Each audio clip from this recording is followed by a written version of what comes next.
Hi friends, ഇന്ന് നമുക്ക് carrot halwa തയ്യാറാക്കിയെടുക്കാം. വളരെ ഈസി ആയിട്ടുള്ള ഒരു മെത്തേഡിലാണ് ഞാനിവിടെ തയ്യാറാക്കാൻ പോകുന്നത്.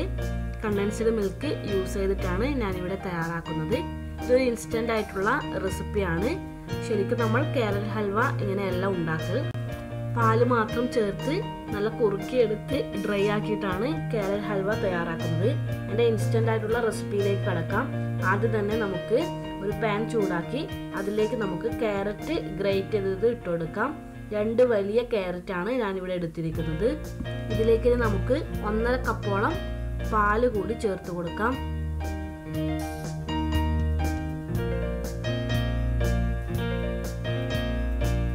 ഇതൊന്ന് നമുക്ക് നല്ലവണ്ണം ഒന്ന് ഡ്രൈ ആക്കി എടുക്കണം. അതിനു മുമ്പായി നമുക്ക് ഇതിലേക്ക് നമ്മുടെ മധുരത്തിനനുസരിച്ച് പഞ്ചസാര ചേർത്ത് കൊടുക്കാം.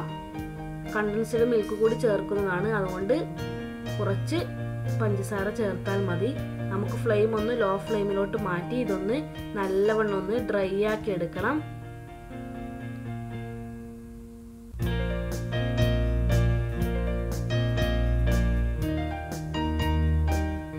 നമ്മുടെ പാല് നല്ലവണ്ണം തിളച്ചു വന്നിട്ടുണ്ട്. നമുക്ക് ഇതിലേക്ക് 1/2 ടിന്ന് കണ്ടൻസ്ഡ് മിൽക്ക് കൂടി ആഡ് ചെയ്യാം.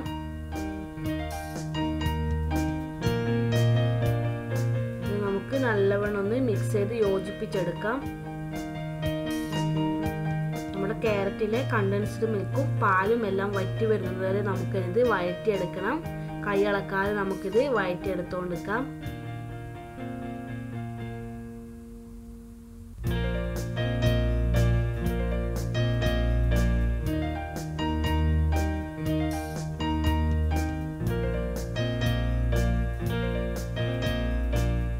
നല്ല ഡ്രൈ ആയി വന്നിട്ടുണ്ട്. അല്പം കൂടി ഡ്രൈ ആവാനുണ്ട്.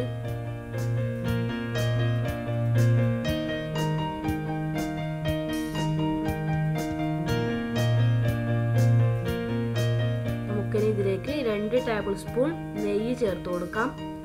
നമുക്ക് നമ്മുടെ നെയ്യ് തെളിഞ്ഞു വരുന്നത് വരെ വഴറ്റിയെടുക്കണം. അതുവരെ നമ്മുടെ ക്യാരറ്റ് ഹൽവ വഴറ്റിയെടുക്കേണ്ട ആവശ്യമുണ്ട്. ഇതിലേക്ക് നമുക്കൊരൽപ്പം കാഷ്യൂനട്ട് കൂടി ഇട്ട് കൊടുക്കാം. നെയ്യ് തെളിഞ്ഞു വന്നതിന് ശേഷം നമുക്ക് ഫ്ലെയിം ഓഫ് ചെയ്യാം. ഇപ്പോൾ നമ്മുടെ tasty and yummy carrot halwa തയ്യാറായിട്ടുണ്ട്. ഇത് നമുക്ക് ചൂടോട് കൂടെയോ അല്ലെങ്കിൽ തണുപ്പിച്ചോ സെർവ് ചെയ്യാം. വീണ്ടും അടുത്ത വീഡിയോയിൽ കാണാം. എല്ലാവർക്കും ബൈ.